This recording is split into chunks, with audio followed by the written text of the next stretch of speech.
শুভেচ্ছা আমন্ত্রণ রাতের বাংলাদেশে। শুরুতেই শিরোনামগুলো জানাবো।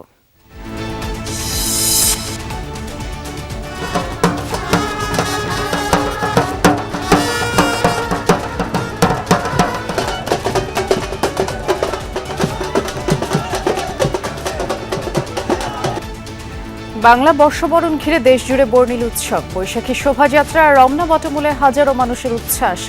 অনিশ্চয়তা আর ভয় কাটিয়ে সম্ভাবনার দেশ গড়ার প্রত্যাশা।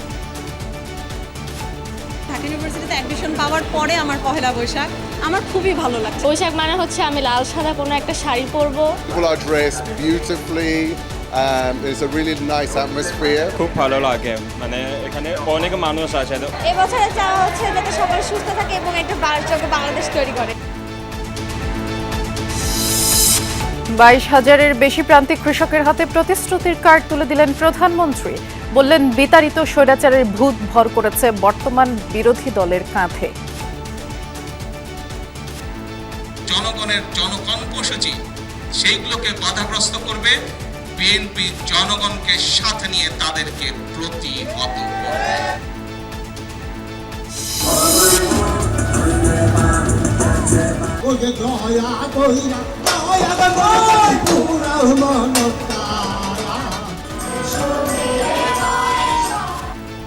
নতুন বৎসর বরণ করে নিতে ব্যতিক্রমী আয়োজনে মাতল তরুণ তরুণীরা। সবখানে উৎসবের মূল অনুষঙ্গ চিরায়ত গান, পাহাড়ে মনোমুগ্ধকর জলকেলি।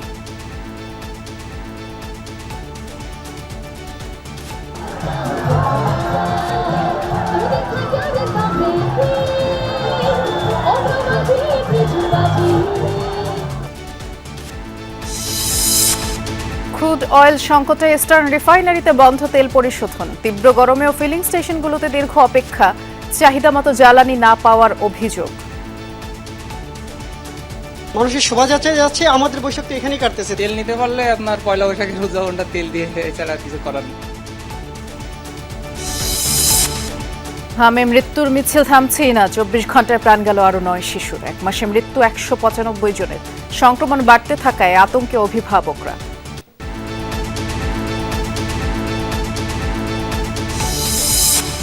রাতের বাংলাদেশে ছাড়াও থাকছে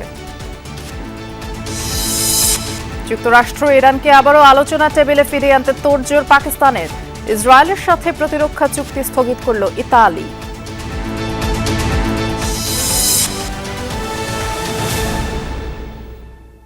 শিরোনামগুলো শুনছিলেন, নুসরাত বৃষ্টি আপনাদের সাথে আছি।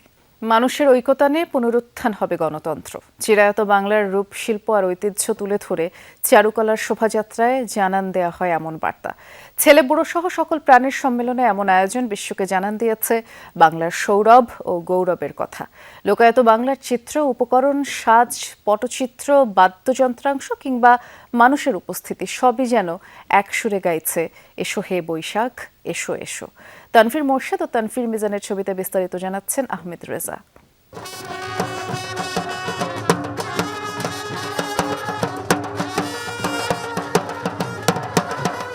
মঙ্গলের বার্তা আর আনন্দের উচ্ছ্বাস নিয়ে বৈশাখী শোভাযাত্রা। সকাল 9:06 ঢাকা বিশ্ববিদ্যালয়ের চারুকলা থেকে যখন শোভাযাত্রা শুরু, তখন সারথি লাখো মানুষ। নেতৃত্বে ঢাকা বিশ্ববিদ্যালয়ের উপাচার্য ও সংস্কৃতি মন্ত্রী। সকল সংকট কাটিয়ে আগামী একটা বছর সুন্দর কাটুক, বাংলাদেশের সমৃদ্ধি কামনা করছিলাম।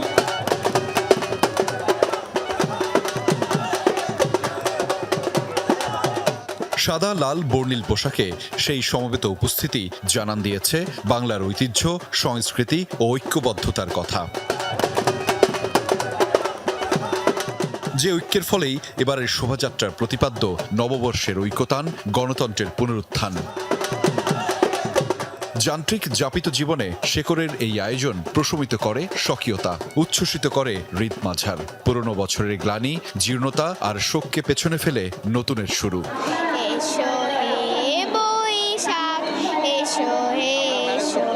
গ্লানি ভুলে বা ব্যর্থতা ভুলে আমরা নতুন বছরে ভালো কিছু আশা করি। পান্তা ভাত, ইলিশ মাছ, পুরো বাঙালি খাবার, পুরো দিন বাঙালিয়ানায় কাটানো, পরিবারের সাথে লাল পাড় সাদা শাড়ি, হাত ভরা সাদা চুড়ি, লাল চুড়ি। এইবারই আমি প্রথম মানে ঢাকা ইউনিভার্সিটিতে অ্যাডমিশন পাওয়ার পরে আমার পহেলা বৈশাখ। আমার খুবই ভালো লাগছে। বৈশাখ মানে হচ্ছে আমি লাল সাদা কোনো একটা শাড়ি পরবো, আমার আম্মু আমার আপুর সাথে ঘুরতে যাব, সুন্দর করে নতুন পোশাক পরবো, ঘুরতে যাব, সবার সাথে দেখা হবে। ভিনদেশ থেকে যারা সামিল হয়েছেন বাংলার এমন স্বকীয় আয়োজনে তারাও মুগ্ধ, বিমোহিত। শোভাযাত্রা আরো বর্ণিল করে বাংলার বিভিন্ন ক্ষুদ্র নৃগোষ্ঠীর স্বতঃস্ফূর্ত অংশগ্রহণ। People are dressed beautifully. It's a really nice atmosphere. খুব ভালো লাগে, মানে এখানে অনেক মানুষ আছে এবং মানুষেরা খুব ফ্রেন্ডলি। অনেক লোকের সমাগম হয়েছে। যতগুলাই নাম দেন কেন, যত সুন্দরী নাম হোক না কেন, আমি কিন্তু মঙ্গল শোভাযাত্রাই বলবো, অভ্যাস। শোভাযাত্রায় ছিল কয়েক স্তরের নিরাপত্তা বলয়। শুরুর দিকে ছিল অশ্বারোহী, পর্যায়ক্রমে আইন শৃঙ্খলা রক্ষাকারী বাহিনী, বাংলাদেশের পতাকা হাতে শিক্ষার্থী, রোভার স্কাউট, প্রক্টোরিয়াল টিম, সবশেষ শোভাযাত্রার প্রধান ব্যানার। শান্তির বার্তা দেয়, আমাদের সম্প্রীতির বার্তা দেয়। এবছরে চাওয়া হচ্ছে যাতে সকলে সুস্থ থাকে এবং একটা বারচকে বাংলাদেশ তৈরি করে। প্রকৃতি সহ নিজেকে নতুন রঙে সবাইকে নিয়ে সাজতে ইচ্ছে করে। বৈশাখ মানে তো আনন্দ, বৈশাখ মাসেই খুশি। নতুন বছরকে কিভাবে বরণ করা হয় সেটা দেখানোর জন্য। বাঙালির একটা ঐতিহ্য, এটা সম্পর্কে বাচ্চাদেরকে অবশ্যই জানাতে হবে। অনেকগুলো মেলায় গিয়েছি, মেলায় নাগরদোলা দেখেছি, সবাই অনেক আনন্দ করছে, এটা ভালো লেগেছে। শোভাযাত্রায় মোট 5টি প্রতীক বা মোটিফ রাখা হয়।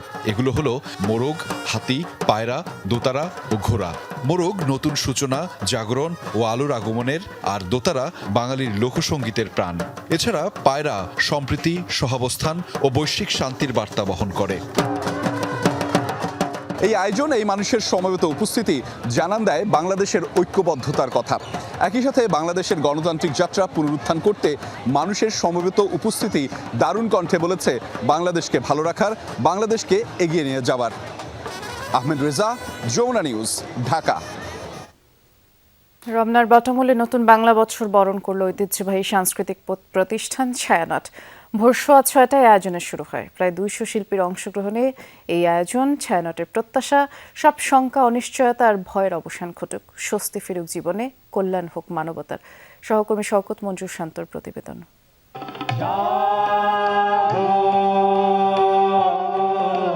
রাজধানীর রমনা বটমূলে ঐতিহ্যবাহী আয়োজনে বাংলা নববর্ষ 1433কে বরণ করেছে ছায়ানট। ভোরের প্রথম প্রহর থেকেই উৎসবের রঙে রঙিন পোশাকে হাজারো মানুষের ঢল নামে বটমূল প্রাঙ্গণে। সূর্যোদয়ের সঙ্গে সঙ্গে অজয় ভট্টাচার্যের লেখা ও বিষ্ণুদেব চট্টোপাধ্যায়ের সুরে সম্মেলক গান জাগো আলোক লগনে দিয়ে শুরু হলো 1433 বঙ্গাব্দকে বরণ উৎসব। ভোরের আলো ফোটার আগে থেকেই বটমূলে আসেন শিল্পীরা।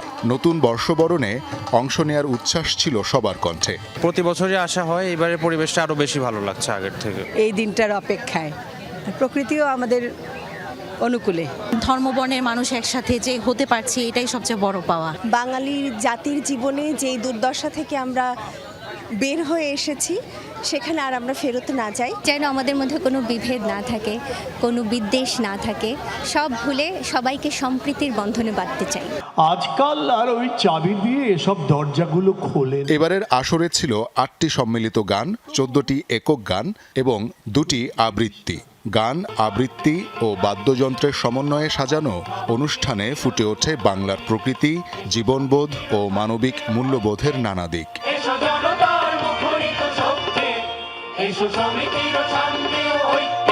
আলো যত বাড়তে থাকে তত নামে মানুষের ঢল। অংশগ্রহণকারীরা জানান, সব বিভেদ ভুলে একসঙ্গে নতুন বছরকে বরণ করার এই আয়োজন তাদের কাছে অনন্য অনুভূতির। সবাই মিলে চেষ্টা করতে হবে।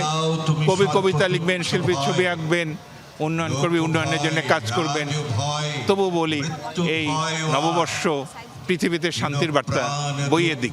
খুব ভোরবেলায় উঠে ওদেরকে রেডি করে নিয়ে আসছি যেন রমনার বটমূলের অনুষ্ঠানটা ওরা দেখে উপভোগ করতে পারে। সারা বিশ্বে যে যুদ্ধ চলতেছে সেটা আসলে থামুক। সেলিব্রেট করতে পারি, কিন্তু ওইটা চর্চা যেন আমার বাসায় না থাকে, তাহলে খালি ওই একদিন ওই ফাদার্স ডে একদিন দেখানোর মতনই ব্যাপারটা হয়ে যাবে। নতুন বছরে যেন নতুন নতুন করে আমরা বড় হয়ে এই দেশটাকে চালাতে পারি। সবাই যেন ভালো থাকে, সুস্থ থাকে, দেশে যেন শান্তি ফিরে আসে। আমি কক্সবাজার থেকে, তো ভালোই লাগছে এরকম বড় অনুষ্ঠান, বড়। প্রতি বছরের মতো এবারও কঠোর নিরাপত্তা ব্যবস্থার মধ্য দিয়ে অনুষ্ঠানটি সম্পন্ন হয়। আইনশৃঙ্খলা রক্ষাকারী বাহিনীর পাশাপাশি স্বেচ্ছাসেবীরাও দায়িত্ব পালন করেন পুরো প্রাঙ্গণ জুড়ে। নতুন একটি বছরকে বরণ করতে ছায়ানটের এই আয়োজনে অসংখ্য মানুষ সম্পৃক্ত হয়েছেন। সবার প্রত্যাশা একটি দেশ, একটি জাতি যাতে শান্তিতে থাকে, নিজের পরিবারকে নিয়ে, নিজের আশেপাশের মানুষকে নিয়ে সবাই যাতে শান্তিতে দিন কাটাতে পারে। সংবাদপত্র ভবনে আগুন, উদীচী ও বাউল শিল্পীদের আক্রান্তের ঘটনার নিন্দা জানিয়ে ছায়ানট সভাপতি সারোয়ার আলী নির্ভয়ে গান করার আকুতি জানান। আমরা সমাজের কাছে অভয় বাণী শুনতে চাই। আমরা যেন নির্ভয়ে গান গাইতে পারি। সংস্কৃতি সকল প্রকাশ যেন নির্বিঘ্ন হয়। বাঙালি যেন শঙ্কামুক্ত জীবনযাপন করতে পারে।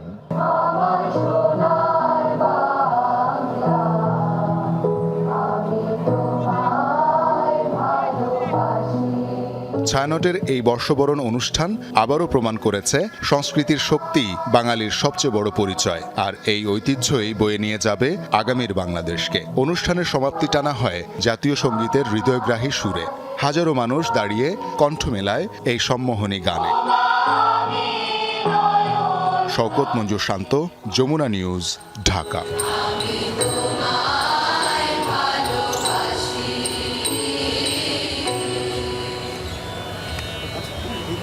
দেশের 22,000-এর বেশি ভূমিহীন প্রান্তিক ও ক্ষুদ্র কৃষকের হাতে কৃষক কার্ড তুলে দিয়েছে সরকার।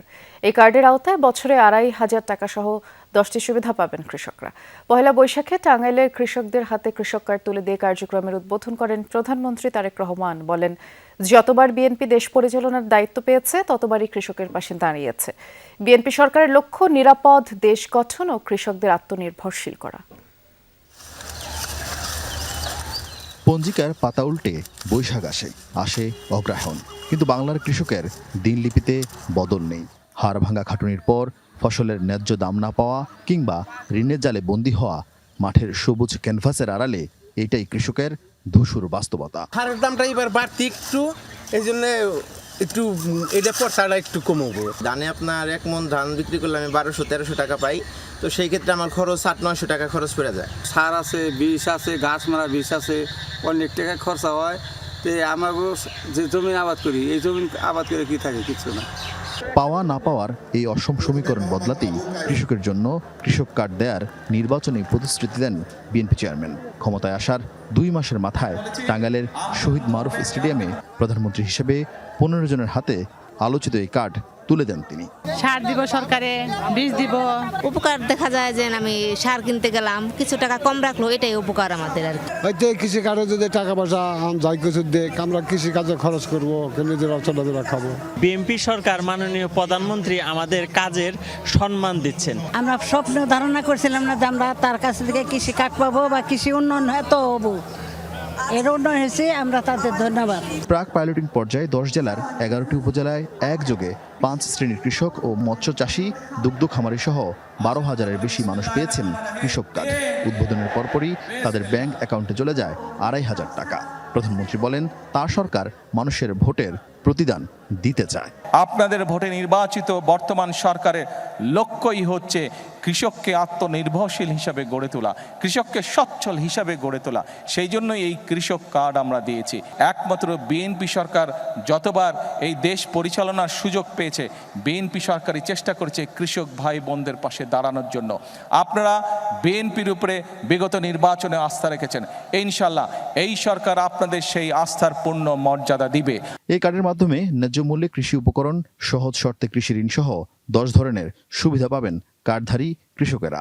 দেশ গঠনে নাগরিকদের সহযোগিতা চান সরকার প্রধান। আমরা দেখতে চাই এই দেশের মানুষ নিরাপদে এই দেশে বসবাস করছে, এই দেশের মানুষ, এই দেশের সন্তানেরা এই দেশেই বড় হচ্ছে, স্বাচ্ছন্দ্যে বড় হচ্ছে, খেয়ে পড়ে ব্যবসা বাণিজ্য চাকরি বাকরি করে নিরাপদের সাথে নিরাপত্তার সাথে বড় হচ্ছে। কিন্তু সেই লক্ষ্য অর্জন করা সম্ভব একমাত্র যদি জনগণের সহযোগিতা থাকে। আমরা জনগণকে সাথে নিয়ে চলতে চাই, জনগণকে পাশে রেখে চলতে চাই। প্রায় 8,34,00,000 টাকা ব্যয়ের এই প্রাক পাইলটিং প্রকল্প শেষ হওয়ার পর আগামী আগস্টে 15টি উপজেলা চলবে এই কার্যক্রমের পাইলট প্রকল্প। গ্রামীণ উন্নয়ন, উৎপাদন বৃদ্ধি আর খাদ্যে স্বয়ংসম্পূর্ণ অর্জনের লক্ষ্যে সাবেক রাষ্ট্রপতি জিয়াউর রহমান প্রবর্তন করেন কৃষি নীতি, যার সুফল এখনও ভোগ করছে বাংলাদেশ। এরপর খালেদা জিয়ার আমলে কৃষকদের জন্য খাজনা ও ঋণ মওকুফ করা হয়, নেওয়া হয় বেশ কিছু কৃষি বান্ধব কর্মসূচি। এবার তাদেরই সন্তানের হাত ধরে কৃষকরা পেল কৃষক কার্ড, যার শুরুটা হয়েছে কৃষক নেতা মৌলানা আব্দুল হামিদ খান ভাসানীর টাঙ্গাইল থেকে। সড়কপথে লাল সবুজের বাসে চড়ে টাঙ্গাইলে আসেন প্রধানমন্ত্রী। পরে অবিসংবাদিত নেতা মৌলানা আব্দুল হামিদ খান ভাসানীর মাজার জিয়ারত করেন তিনি। পরিদর্শন করেন কৃষক মেলা। আরিফিন শাকিল, যমুনা নিউজ, টাঙ্গাইল। বিতাড়িত স্বৈরাচারের ভূত বর্তমান বিরোধী দলের কাঁধে চেপে বসেছে বলে মন্তব্য করেছেন প্রধানমন্ত্রী তারেক রহমান। বিকেলে টাঙ্গাইলে মৌলানা আব্দুল হামিদ খান ভাসানীর কবর জিয়ারত শেষে সন্তোষে মাওলানা ভাসানী বিজ্ঞান ও প্রযুক্তি বিশ্ববিদ্যালয়ের ক্যাম্পাসে শিক্ষার্থীদের সমাবেশে প্রধানমন্ত্রী বলেন, বিএনপির নির্বাচনী প্রতিশ্রুতি কৃষক কার্ড, ফ্যামিলি কার্ড বাস্তবায়নে যারা বাধা দেবে জনগণকে সাথে নিয়ে প্রতিহত করা হবে তাদের। আর স্বৈরাচার পালিয়ে গেলেও স্বৈরাচারের ভূত রয়ে গেছে। এ সময় প্রধানমন্ত্রী আরও বলেন, যেই জুলাই সনদ বিএনপি সই করেছে তার প্রত্যেকটি অক্ষর, শর্ত ও লাইন বাস্তবায়ন করবে বিএনপি সরকার।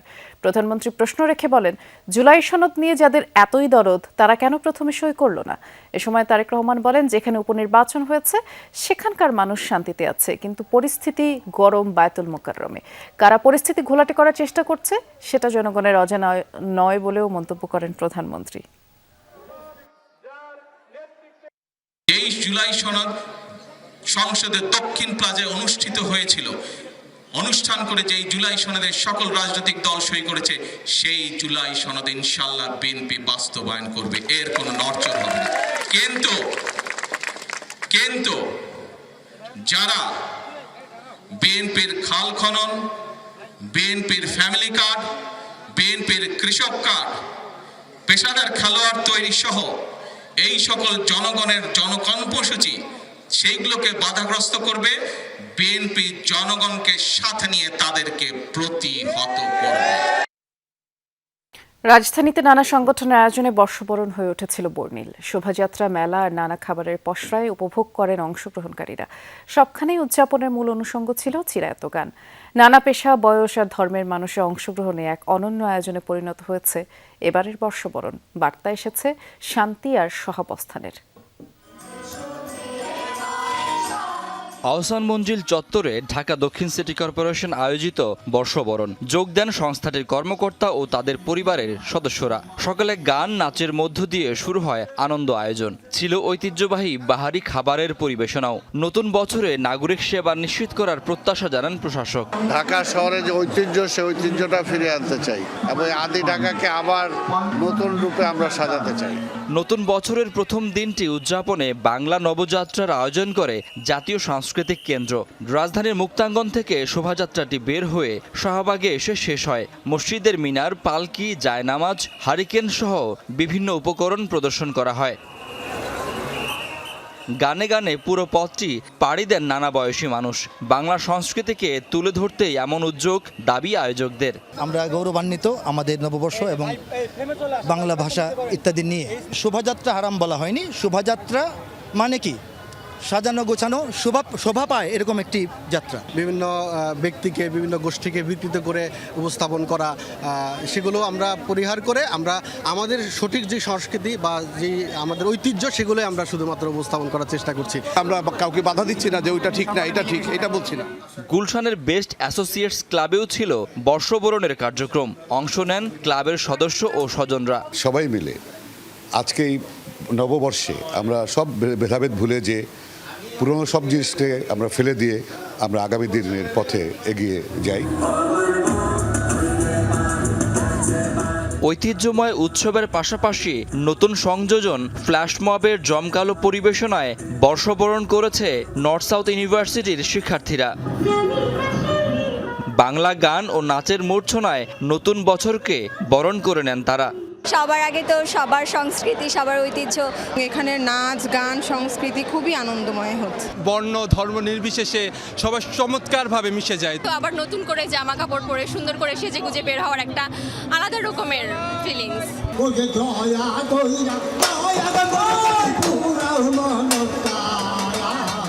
বাংলা একাডেমিতে ছিল বর্ষবরণের নানা আয়োজন।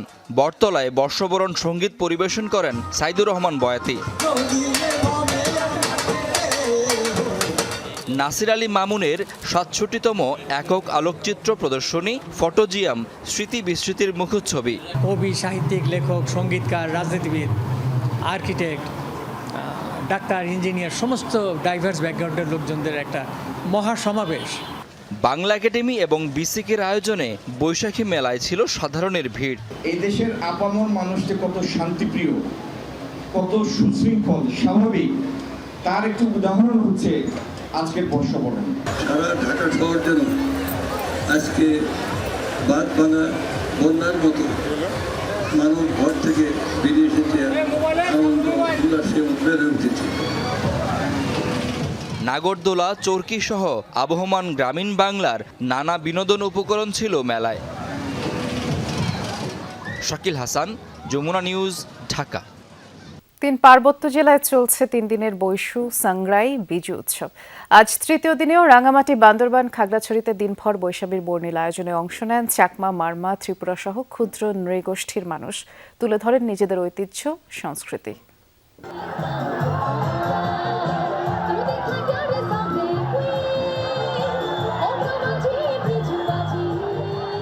খাগড়াছড়িতে বৈশাখী উৎসবের অন্যতম প্রধান আকর্ষণ ঐতিহ্যবাহী জলকেলি মৈত্রী পানি বর্ষণ।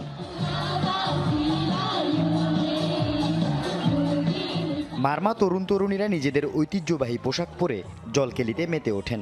তৈরি হয় উৎসব মুখর পরিবেশ। পানির খেলা হচ্ছে আমরা একে অপরকে পানি মেরে তারপর হচ্ছে আমাদের বছরটাকে শেষ করার বিদায় জানিয়ে তারপরে নতুন বছরকে আগমন করি। গান হচ্ছে, নাচ হচ্ছে, অনেক আনন্দ হচ্ছে। সকলে নানা শ্রেণীর, নানা বর্ণের মানুষ একত্র হয়ে আজকে আমরা জলকেলিতে অংশগ্রহণ করছি।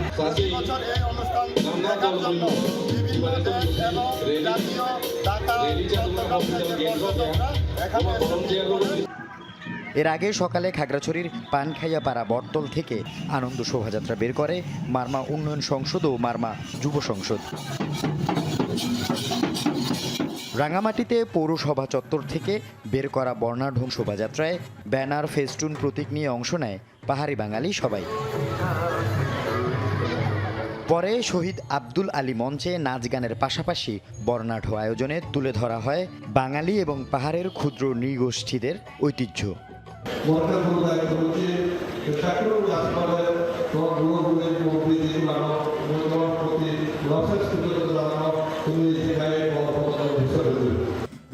বান্দরবানে বর্ণাঢ্য শোভাযাত্রা শহরের প্রধান সড়ক প্রদক্ষিণ করে।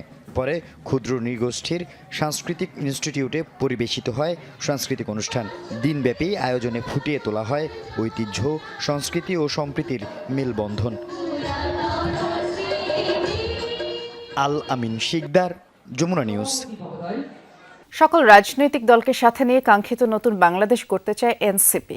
বিকেলে বাংলা মোটর এলাকায় বৈশাখী র্যালি শেষে কথা বলেন এনসিপির মুখপাত্র আসিফ মাহমুদ সজীব ভুঁইয়া।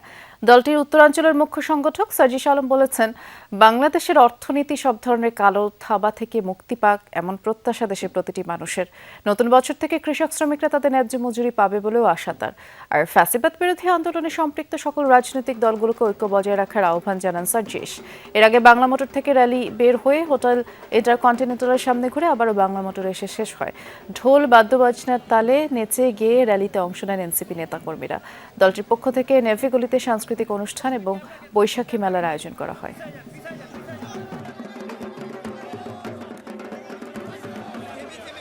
বাঙালির হারিয়ে যাওয়া সংস্কৃতিকে তুলে ধরতে পূর্বাঞ্চলের দর্শনীয় স্থান জিন্দা পার্কেও ছিল বর্ণাঢ্য আয়োজন। স্কুল শিক্ষার্থীদের নিয়ে মঞ্চস্থ হয় যাত্রা, নাটিকা, জারিসারি নৃত্য আর কবিতার আসর। পাশাপাশি ছিল বাউল শিল্পীদের মন মাতানো গান। দিনব্যাপী উৎসব আয়োজন ছিল গ্রামীণ মেলাও। সহকর্মী আল আমিন হক অহন জানাচ্ছেন বিস্তারিত।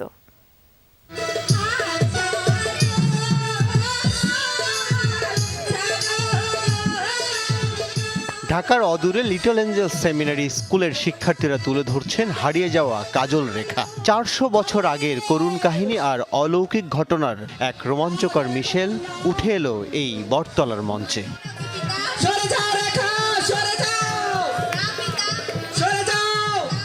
বাবা মার সাথে শিশুরাও মুগ্ধ হয়ে দেখে, গল্প গানে শেখে। সত্যর পথ যত কঠিনই হোক, শেষ পর্যন্ত সত্যরই জয় হয়। এই স্কুলে আমি 6 বছর ভর্তি হয়েছি, আমার কাছে অনেক ভালো লাগছে, কারণ আমি তো যাত্রা কোনোদিন দেখিনি। এই স্কুলে এসে প্রথমবার দেখছি, আমার কাছে যাত্রা খুবই ভালো লাগছে। যাত্রাপালা, ঐতিহ্য এগুলো তো আগে হতো, কিন্তু এখন দেখা যাচ্ছে যে এগুলো হয় না। এর কারণে আমরা এই স্কুলে অনুষ্ঠানের মাধ্যমে এগুলো মানুষের সামনে অভিনয় করে তুলে ধরি।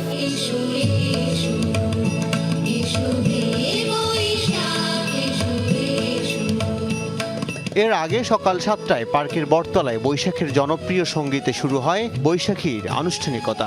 গান, মঞ্চনাটক, কবিতা আবৃত্তি, নৃত্যসহ নানা আয়োজনে ছড়ায় মুগ্ধতা। ছোটদের পরিবেশনা মাতিয়ে রাখে সবাইকে। আমরা চাই আমরা মনে প্রাণে বাঙালি হই, পাশ্চাত্য সংস্কৃতি বা ভিনদেশি কোনো সংস্কৃতিকে আমরা ভিতরে লালন না করি। যতগুলো কালচার থাকে মানুষজনের, যত হিন্দু বৌদ্ধ ধর্মীয় যা বিষয়গুলো আছে সবার যে একসাথে ফুটিয়ে তুলেছে, এটাই অনেক কিছু। আর পহেলা বৈশাখ শুধু একটা উৎসব নয়, এটা একটি সংস্কৃতি, ঐতিহ্যকে ধারণ করে এবং আমাদের একটি নতুন আশার প্রতীককে জাগ্রত করে তোলে। আয়োজন ছিল গ্রামীণ মেলারও, যেখানে বাহারি পণ্যের পসরা সাজিয়ে বসেন বিক্রেতারা। শিশুদের খেলনা, চুড়ি ফিতার সমাহারে দিনভর ব্যস্ততা সবার। এমন জমজমাট বৈশাখী আয়োজনে খুশি দর্শনার্থী ও স্থানীয়রা। আয়োজকরাও বলছেন, শেকড়ের সংস্কৃতিকে হারিয়ে যেতে দেবেন না তারা। এইগুলি যে এক সময় প্রসিদ্ধ ছিল সেটা তারা যেমন ভুলে যাইতেছে, তো এইগুলি মনে করায় দেওয়া আর বিশেষত আমাদের এই গ্রামের ঐতিহ্য ধরে রাখার জন্যই আমাদের এই প্রয়াস। আমাদের এই জিন্দা পার্কে তারা এই জিনিসটা ধরে রাখছে, আর আমরা এই জন্য বিভিন্ন এলাকা থেকে অনেক লোকজন আসে। অপসংস্কৃতির সঙ্গে যেন আমাদের ছেলেমেয়েরা কখনোই মিশে না যায়, সেজন্যই এই ক্ষুদ্র প্রয়াস। মোবাইল আর ইন্টারনেটে বুঁদ হয়ে থাকা এই প্রজন্মকে নির্মল আনন্দ দিতে এমন আয়োজন শুধু বিশেষ দিনে নয়, নিয়মিত শেকড়ের বিনোদন খোঁজের তাগিদ সবসময়। আল Amin Haque Ohon, Jamuna news, Rupganj, Narayanganj. Crude oil সংকটে দেশের একমাত্র রাষ্ট্রায়ত্ত তেল শোধনাগার ইস্টার্ন রিফাইনারিতে তেল পরিশোধন কার্যক্রম বন্ধ রয়েছে, তবে অন্যান্য কার্যক্রম চালু আছে। প্রায় 2 মাস ক্রুড অয়েল আমদানি না হয় মজুতকৃত অপরিশোধিত তেলে শোধন কার্যক্রম চলছিল। আগামী মাসে ক্রুডের নতুন চালান আসলে আবারও পরিশোধন কার্যক্রম চালুর আশা করছে কর্তৃপক্ষ। ইরানের সঙ্গে যুক্তরাষ্ট্র ও ইসরায়েলের যুদ্ধ শুরুর পর গত প্রায় 56 দিনে অপরিশোধিত তেল বা ক্রুড অয়েলের কোনো চালান আসেনি বাংলাদেশে। সর্বশেষ গত 18 ফেব্রুয়ারি ক্রুড অয়েলবাহী একটি জাহাজ দেশে আসে। সেই তেল দিয়ে ইয়ারেলে এতদিন শোধন প্রক্রিয়া চলছিল। মজুদ শেষ হওয়ায় সোমবার বিকাল থেকে বন্ধ হয়ে যায় পরিশোধন কার্যক্রম। বন্ধ হয়েছে, আমাদের এডিপি বা আদার্স চলছে। ক্রুড অয়েল নাই, এই জন্য যেটাকে বলে। এর মধ্যে আর আসার সম্ভাবনা আছে কিনা, মানে খুলবেন কখন বা কোনো কিছু? দিনে গড়ে 4500 টন ক্রুড অয়েল পরিশোধন করে ইস্টার্ন রিফাইনারি। ক্রুড সংকটের কারণে মার্চ থেকে পরিশোধন কমিয়ে 3500 টন করা হয়েছিল। কর্তৃপক্ষের দাবি, সৌদি এক কোম্পানির সাথে ঋণ চুক্তির আওতায় মে মাসের শুরুতে 1 লাখ টন ক্রুড অয়েলের চালান দেশে আসলে আবার পরিশোধন শুরু হতে পারে। দীর্ঘদিন থেকে ক্রুড ফার্মে জ্বালানি মধ্যপ্রাচ্য থেকে না আসার কারণে বর্তমানে চট্টগ্রাম রিফাইনারির রিফাইন্ড ক্যাপাসিটি শূন্যের কোটায় চলে এসেছে। ভবিষ্যতে এই ধরনের সমস্যা মোকাবেলা করতে হলে সরকারকে সুদূরপ্রসারী পরিকল্পনা গ্রহণ করতে হবে। বছরে প্রায় 15 লাখ টন অপরিশোধিত তেল আমদানি হয় দেশে, যা পরিশোধন করা হয় ইস্টার্ন রিফাইনারিতে। এর মধ্যে রয়েছে LPG, petrol, octane, kerosene, diesel ও ফার্নেস সহ 16 ধরনের জ্বালানি তেল। ক্রুড ফার্মে বাংলাদেশে টোটাল যেই জ্বালানির ডিমান্ড আছে তার 20% চট্টগ্রাম ইস্টার্ন রিফাইনারির মাধ্যমে রিফাইন্ড হয়ে বাজারজাত হয়ে থাকে, আর বাকি অলমোস্ট 80% জ্বালানি রিফাইন্ড ফর্মে আমদানি করতে হয়। তবে দেশে পরিশোধিত জ্বালানি তেলের মজুদ পর্যাপ্ত এবং সরবরাহ ব্যবস্থায় প্রভাব পড়বে না বলে দাবি করেছে জ্বালানি বিভাগ। জামশেদ চৌধুরী, যমুনা নিউজ, চট্টগ্রাম। বৈশাখের তীব্র রোদ উপেক্ষা করে জ্বালানি তেলের জন্য ফিলিং স্টেশনগুলোতে দীর্ঘ সারি ছিল। তেল নিতে 10 ঘন্টা বা তারও বেশি অপেক্ষা করতে হয় গ্রাহকদের। অনেক পাম্পেই বেশিরভাগ সময় টানানো থাকে, অকটেন নেই। পহেলা বৈশাখে ডিপো বন্ধ থাকায় অনেক পাম্পেই তেলের সরবরাহ নেই। রাজধানীতে প্রায় সব ফিলিং স্টেশনে এখন রেশনিং পদ্ধতি চালু আছে। বেশিরভাগ পাম্পে গাড়ির জন্য 2000 আর মোটরসাইকেলের জন্য 3 থেকে 500 টাকার বেশি তেল দেওয়া হচ্ছে না। তবে ফুয়েল পাস থাকলে সর্বোচ্চ 10 লিটার তেল নিতে পারছেন একজন গ্রাহক। বাইকাররা তেলের জন্য ঘন্টার পর ঘন্টা অপেক্ষার ভোগান্তি থেকে মুক্তি চান। এদিকে পাম্প মালিকরা বলছেন ডিপো থেকে আগের তুলনায় কম তেল সরবরাহ করা হচ্ছে, কিন্তু সংকটের আসল কারণ প্যানিক বাইং, আর এ কারণেই জ্বালানি তেলের সংকট তীব্রতর হচ্ছে।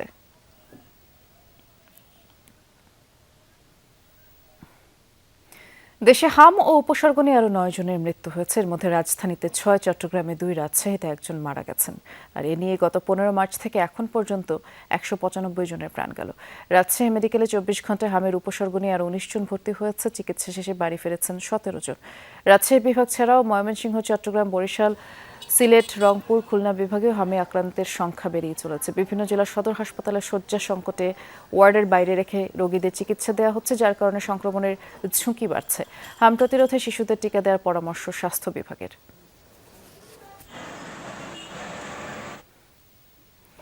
চট্টগ্রামে সংসদ সদস্য হাসনাত আব্দুল্লাহকে অবরুদ্ধ করে রাখার ঘটনা ঘটেছে। মঙ্গলবার বিকেলে নগরীর কাট্টলী এলাকায় এই ঘটনা। এর আগে চট্টগ্রাম সিটি কর্পোরেশনের সাবেক মেয়র এম মঞ্জুর আলমের সাথে সৌজন্য সাক্ষাৎ করতে তার বাড়িতে যান এনসিপি নেতা ও সংসদ সদস্য হাসনাত আব্দুল্লাহ। পরে সেখান থেকে বের হওয়ার সময় ছাত্র জনতা তাকে ঘিরে ধরে। মঞ্জুরুল আলমকে আওয়ামী লীগের দোসর হিসেবে উল্লেখ করে তার সাথে সাক্ষাৎ করায় হাসনাত আব্দুল্লাহর কর্মকাণ্ড নিয়ে প্রশ্ন তোলে ছাত্র জনতা। আর এ সময় মিনিট 10 অবরুদ্ধ থাকেন হাসনাত। পরে স্থানীয় বিএনপি নেতা আর আইন শৃঙ্খলা বাহিনীর সহায়তায় সেই স্থান ত্যাগ করেন তিনি।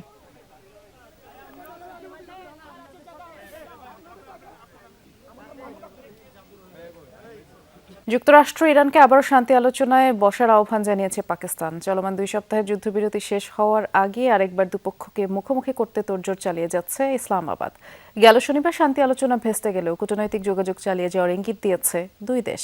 আর মধ্যপ্রাচ্যে শান্তি ফেরাতে পাকিস্তান ছাড়াও তুরস্ক ও মিশর মধ্যস্থতার চেষ্টা চালিয়ে যাচ্ছে। যুক্তরাষ্ট্র, ইরান, ইসরায়েল যুদ্ধ বন্ধে এখনও আশাবাদী পাকিস্তান। আলোচনার সব পথ এখনও বন্ধ হয়নি বলে মনে করছে দেশটি। দুপক্ষকে আলোচনার টেবিলে বসাতে চলছে জোর চেষ্টা।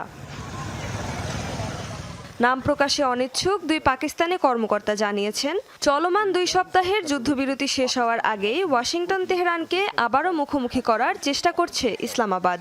একই প্রচেষ্টা মিশর ও তুরস্কেরও। এদিকে ইরানের সাথে আলোচনা নিয়ে ইতিবাচক ইঙ্গিত দিয়েছেন মার্কিন ভাইস প্রেসিডেন্ট জেডি ভ্যান্স। তবে বরাবরের মতোই জুড়ে দিয়েছেন বেশ কয়েকটি শর্ত। বলেন, শেষ পর্যন্ত একটি চুক্তি হবে কিনা তা তেহরানের উপরই নির্ভর করছে। তার ভাষ্যমতে যুক্তরাষ্ট্র এমন একটি সমঝোতায় আগ্রহী যেখানে ইরান একটি স্বাভাবিক দেশের মতো আচরণ করবে আর তাদের অর্থনীতিও স্বাভাবিকভাবে চলবে। আর ইরানকে স্বাভাবিক অর্থনৈতিক কাঠামোয় ফিরতে হলে অবশ্যই পারমাণবিক অস্ত্র অর্জনের চেষ্টা থেকে সরে আসতে হবে। মার্কিন প্রেসিডেন্ট ইরানকে একটি স্বাভাবিক দেশের মতো দেখতে চান, যেখানে অর্থনীতি স্বাভাবিকভাবে চলবে এবং জনগণ উন্নতি করতে পারবে। তবে এজন্য তাদেরকে আগে পারমাণবিক অস্ত্র অর্জনের প্রচেষ্টা বন্ধ করতে হবে আর সরে আসতে হবে সন্ত্রাসবাদের পথ থেকেও। এসব শর্ত পূরণ হলে একটি বড় ধরনের সমঝোতার সুযোগ তৈরি হতে পারে। পরবর্তী পদক্ষেপ এখন ইরানের উপরই নির্ভর করছে। গেল শনিবার ইসলামাবাদে যুক্তরাষ্ট্র ইরান যুদ্ধবিরতি আলোচনা ভেস্তে যায় কোনো সমঝোতা ছাড়াই। এরপরও কূটনৈতিক যোগাযোগ চালিয়ে যাওয়ার ইঙ্গিত দিয়েছে দুই দেশই। ইসলামাবাদকে পরবর্তী বৈঠকের ভেন্যু হিসেবে ভাবা হলেও সংশ্লিষ্ট একাধিক মার্কিন কর্মকর্তা জানিয়েছেন জেনেভায় হতে পারে দ্বিতীয় দফার আলোচনা। রেজবানা সাইমা, যমুনা নিউজ। ইসরায়েলের সাথে প্রতিরক্ষা চুক্তি স্থগিত করল ইতালি। মধ্যপ্রাচ্যে চলমান সংঘাতের জেরে এই সিদ্ধান্ত এসেছে রোমের পক্ষ থেকে। মঙ্গলবার এক সাংবাদিক সম্মেলনে তথ্য নিশ্চিত করেছে দেশটির প্রধানমন্ত্রী জর্জিয়া মেলোনি। গেল সপ্তাহে লেবাননে নিয়োজিত জাতিসংঘের ইতালির শান্তিরক্ষীদের একটি গাড়ি বহর লক্ষ্য করে হামলা চালায় ইসরায়েল। অন্যদিকে লেবাননে বেসামরিকদের উপর ইসরায়েলি হামলার নিন্দা জানায় ইতালির পররাষ্ট্রমন্ত্রী অ্যান্তোনিও তাজানি, যার জেরে ক্ষুব্ধ হয় তেল আবিব। দ্বিপাক্ষিক সম্পর্কে এই টানাপোড়েনের জেরে 5 বছর পর নবায়নযোগ্য এই চুক্তি স্থগিত করেছে ইতালি। ইসরায়েলে মার্কিন সমরাস্ত্র বিক্রির বিরোধিতা করে যুক্তরাষ্ট্রের তুমুল বিক্ষোভ হয়েছে। সোমবার নিউ ইয়র্কের ম্যানহাটনে মার্কিন সেনেটর চাক শুমার ও ক্রিস্টেন গিলিব্র্যান্ডের দপ্তরের বাইরে অবস্থান কর্মসূচিতে অংশ নেন প্রায় ৩০০ বিক্ষোভকারী। যুদ্ধের পরিবর্তে মানুষের উন্নতিতে অর্থায়ন চান তারা। পাশাপাশি সম্ভাব্য সিনেট ভোটে ইসরায়েলে অতিরিক্ত মার্কিন অস্ত্র বিক্রি বন্ধের পক্ষেও সমর্থন চান। এই ছিল আজকে রাতের বাংলাদেশের আয়োজনে। সাথে থাকার জন্য ধন্যবাদ। নিরাপদে থাকবেন।